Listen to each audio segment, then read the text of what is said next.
আপনারা সকলেই জানেন যে এই নির্বাচনটি অত্যন্ত গুরুত্বপূর্ণ এই কারণে এটির সাথে জড়িয়ে আছে আমাদের ভবিষ্যৎ, এটির সাথে জড়িয়ে আছে আমাদের অতীত, এটির উপর নির্ভর করছে আমাদের ভবিষ্যৎ।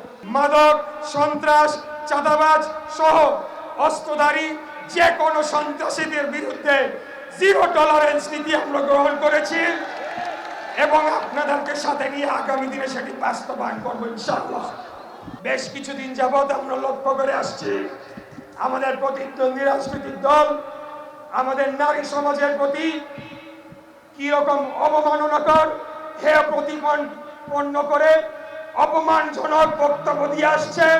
এটি আমরা কোনোভাবে বরদাস্ত করব না।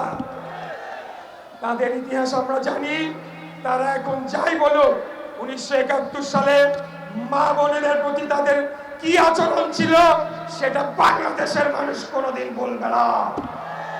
তারা পায়তারা করছে, আমাদের মা বোনদেরকে ঘরে ঢুকিয়ে দিবে, তাদেরকে গৃহবন্দী করে রাখবে। এমনকি আমি মনে করি তারা যদি কোনোভাবে বাংলাদেশের রাষ্ট্র ক্ষমতা দখল করতে পারে, শুধু নারী নয় আমাদের সকলের ব্যক্তি স্বাধীনতা হরণ করবে। তবে চিন্তার কোনো কারণ নাই।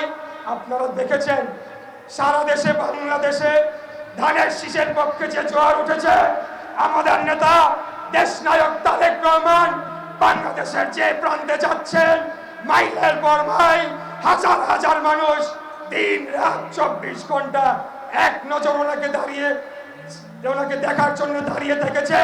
আগামী দিনে ওনাকেই বাংলাদেশের মানুষ প্রধানমন্ত্রী হিসেবে দেখতে চায়।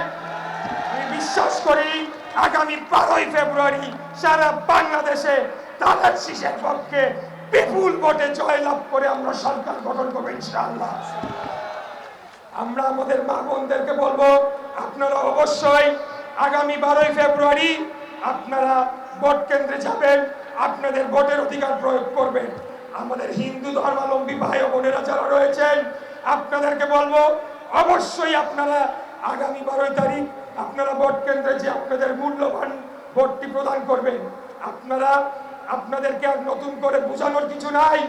এই অপশক্তি যদি কোনোভাবে বাংলাদেশের রাষ্ট্র ক্ষমতা দখল করতে পারে, তাহলে বাংলাদেশকে আবারও একটা পরাধীন রাষ্ট্রে পরিণত করবে, একটা অন্ধকারের দিকে তারা নিয়ে যাবে। সেটি আমরা হতে দেব না ইনশাআল্লাহ।